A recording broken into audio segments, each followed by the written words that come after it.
Hai nakama, Joy Boy The Library of Nika is here.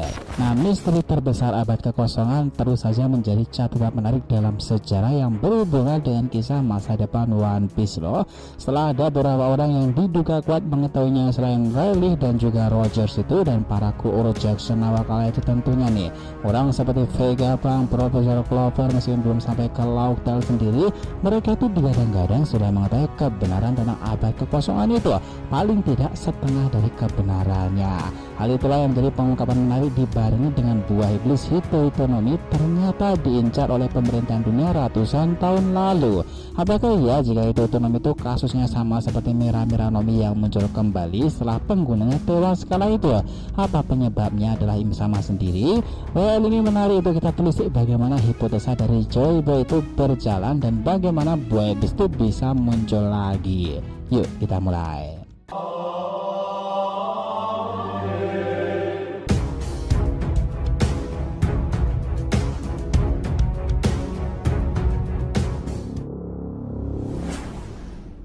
Namun sebelum masuk pembahasan, jangan lupa untuk like video ini ya nakama, ya sebagai bentuk support kalian semuanya untuk channel ini kedepannya dan terus berkembang dan berpetualang bersama Nika sang Joy Boy ini.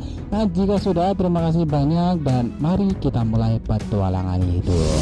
Nah nakama harus ingat nih bahwa pesan yang disampaikan Vegapunk dan juga khusus rasa mirip sekali loh, dan itu menyangkut buah iblis tersebut.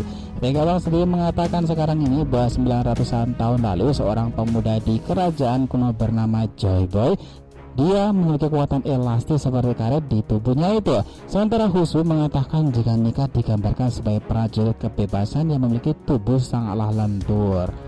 Sama kan maknanya. Dari hal itu aja sepertinya mempertegas ya bahwa Joy Boy di masa lalu memang pengguna kekuatan buah iblis Hitoitonomi. Karena kebenarannya sekarang pula buah iblis itu dicari dan diakui pemerintahan dunia sekarang karena susah sekali didapatkan. Dan serasa memiliki kekuatan magisnya sendiri loh. Buah iblis itu menjadi ancaman paling besar yang pernah ada. Dengan kembalinya buah iblis tersebut setelah seseorang membantu melancarkan master plan itu, Hitoitonomi itu awakening layaknya dari kudut lamanya Gomu Nomi. Wah, itu menjadi sebuah hal yang mengesankan sih. Sans terlibat pula di sana. Bahkan lo tahu setelah buah iblis itu kembali, rasa-rasanya itu pemerintahan dunia dan angkatan laut dirundung beberapa hal yang sulit sekali mereka kendalikan hingga menggunakan segala cara untuk mengatasi masalah-masalah mereka tersebut. Salah satunya adalah dengan menggunakan Mother Flame, dan pria yang dilancarkan serangan itu adalah Sabo yang notabene kakak Luffy dan pengguna buah iblis Ace Mera-Mera Nomi. Nah apakah emang ada hubungannya di masa lalu antara buah iblis Mera-Mera dan juga Hitoitonomi sendiri itu? Well, ini jelas menarik untuk ditelisik. Jika dahulu ketika mati, buah iblis Mera-Mera Nomi itu terlahir kembali ke sebagai perwujudan Akuma Nomi yang baru dan akhirnya didapatkan oleh Joker yang mana relasinya itu di dunia bawah begitu banyak. Mungkin nggak nih jika dahulu sebenarnya dalam sebuah pertempuran akbar itu Joy Boy mengorbankan dirinya dan dia kalah, dan buah iblis tersebut memanifestasikan dirinya kembali dan dibawa oleh seseorang. Tebakan kita bahwa seseorang yang juga berhubungan dengan abad kekosongan di zaman itu adalah Kozuki Toki. Dia datang dengan melintasi waktu dan akhirnya hingga sampai ke zaman itu sendiri. Kenapa kita bilang Toki? Karena istri dari Odon tersebut memang memiliki kemampuan dari buah iblis Toki-Toki-Nomi yang bisa melakukan perjalanan time travel ataupun mengirim seseorang ke masa depan. Nah 10 atau bahkan 20 tahun lamanya Toki itu bisa melakukannya nakama. Jika emang Toki itu berhubungan dengan robot kuno pula nih, wah itu semakin menjadi plot twist menarik di abad ini sih. Jika selama ini perannya itu sangatlah krusial, dia memang bukanlah wanita sembarangan karena membawa buah iblis Hitoitonomi sendiri. Dan ingat ya bahwa memang ada hubungan tarik menarik di antara Nika jelmaan buah iblis tersebut dengan reaksi dari robot kuno. Karena Kozuki Toki lah pemerintahan dunia itu kesulitan mencarinya nih, dan baru ditemukan setelah Toki itu tiba di masa depan kala itu. Itu bisa menjadi sebuah hipotesa yang bisa diperdebatkan teman-teman. Mungkin setelah Joy Boy memang belum ada lagi nih yang memakan buah iblis tersebut sama seperti konsepnya Mera-Mera Nomi kala itu. Nah bukankah itu terdengar sangatlah menarik? Seperti yang kita tahu nih, apapun yang berhubungan dengan kerajaan besar maupun kisah tentang abad kekosongan, Im Sama beserta para pasukannya akan begitu marah nih dan melenyapkan siapapun yang ingin menelusurinya. Seperti yang kita bilang tadi ya, setelah beberapa waktu berganti ada zaman dimana bajak laut menggelora kala itu kan. Ditambah manas lagi setelah kelompok penyandang nama D sebagai pemimpin Goldie Roger itu sampai ke Loftel sendiri, dan Roger juga bersama dengan Oden serta Kozuki Toki itu tadi kan. Nah, apakah setelah itu mereka semuanya akhirnya tahu jika One Piece itu adalah pesan dari Joy Boy, dan Toki ini serasa juga membimbing mereka menemukan kebenaran tersebut. Mereka yang menemukan kebenaran tentang kerajaan besar dan abad kekosongan selalu punya cara pandangannya tersendiri nih tentang aksi yang akan dilakukannya ke depan. Salah satu yang istimewa di antara para kru Roger adalah sosok ilmuwan di masa itu.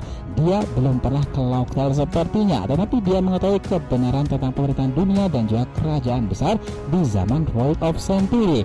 Itulah kenapa dia dilenyapkan. Ya, Profesor Clover nakama. Kita nggak tahu ya apakah pemerintahan dunia itu tak sadar bahwa catatan-catatan yang ditinggalkan Clover di buku pengetahuan Ohara yang dikira semuanya udah hancur itu karena Buster Call, semuanya itu masih aman, selamat, dan kini ada di Elbaf sendiri. Nah, beruntung sekali Vegapunk ini membaca catatan-catatan sejarah dan juga penemuan Profesor Clover kala itu. Kita rasa ya dia Profesor Clover itu telah menemukan satu hal yang membuat Vegapunk aja itu terpana tuh, dan itu adalah kisah tentang Joy Boy itu sendiri dan juga cerita sang dia pembebasan maupun 3 senjata pemusnah massal. Dia terhubung pada buah iblis. Pria itu akan mengguncang pemerintahan dunia ke depannya itu nanti. Nah, Vegapunk tambah yakin lagi dengan pertama kali melihat kebangkitan Luffy. Dia bilang seperti ini kan, perubahan ini adalah Nika. Jenis ini tak pernah ada dalam catatan sejarah Akuma no Mi. Ini hanya ada dalam serat manuskrip kuno di era kerajaan besar abad kekosongan. Bukannya tambah yakin tuh Vegapunk dengan Luffy itu sendiri.